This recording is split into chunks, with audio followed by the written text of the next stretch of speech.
Hi everyone, this is Christy at My Favorite Things in Downtown Dunedin, and today we're going to focus on a local artist.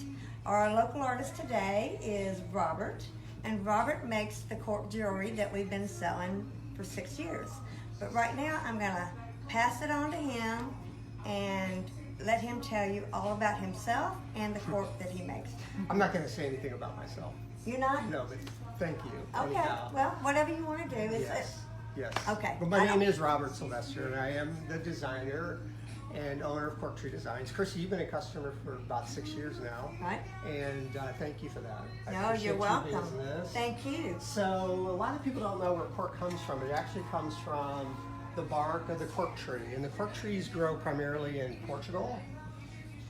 And Portugal is the #1 producer of cork in the world.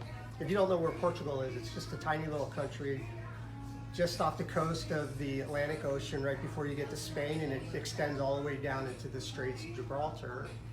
The southern region of Portugal is dedicated to the cork tree farms, and it's very interesting. If you want to learn about or see a video on how they actually harvest the cork tree, just go online and put in cork harvest, and there's some really great videos for you to watch. But let me tell you about the cork tree a little bit. It's the only tree in the world that you can actually take the bark off of the tree and it won't die. In fact, they can harvest the cork tree for up until about 250 years. The cork tree has to be about 25 years old before they can take the first harvest. And it takes about 9 years for the bark to regrow, and then they can reharvest the tree, like I said, every 8 to 9 years. And you know, Robert, that's one of the things I love about the cork tree, or the cork, is that it is a sustainable product. It is. It doesn't kill the tree. That's right. And I can keep making, you can keep making jewelry and purses over and over and over again. Yeah, well, it's fascinating that they were able to figure out a method to take a piece of bark and convert it into a fabric where you can have cork handbags and cork hat like Christy has on, and then the cork jewelry. But I was fascinated by the country and the people and just the cork tree in general. When I came back to the U.S. after visiting Portugal back in 2009, I decided to create a business, an import business. So I started importing cork handbags like this.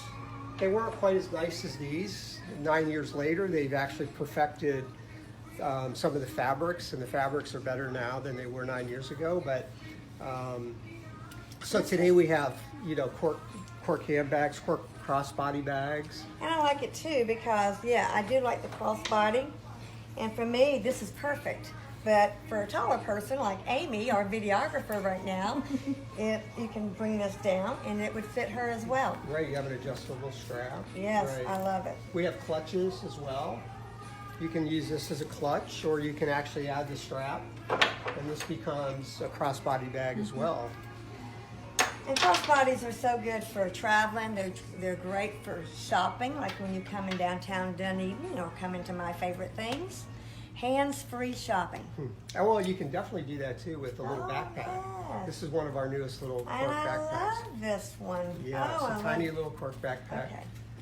With the highest Can you help quality me out here? of hardware, metal zippers. Did you bring it up a little bit? Isn't that cool? That's so cute. I love it. Well, what's great about the cork is it's very easy to clean. You just use water to clean the bags, and they're also water resistant and they're stain resistant.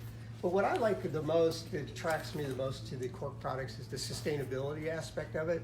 They're vegan, they're eco-friendly, and but anyhow, about 5 years ago, I decided to, rather than import the jewelry, I decided to create my own line of jewelry. So I started playing around and ordering some stuff that I would need to make jewelry. Like this is a spool of 5mm cork that I use in some of the designs. In this case, like this is a 3mm cork. I get these beads from Greece. I use magnetic clasp in a lot of my designs. People seem to prefer the magnetic clasp over, you know, the traditional clasp that are more difficult to get on and off. And I do matching bracelets. Like this is a bracelet that would match in color with this particular necklace. So I have a full line of bracelets, full line of necklaces, and Actually, I think now, 5 years later, I have about 250 different products. So certainly we can't show them all to you today, but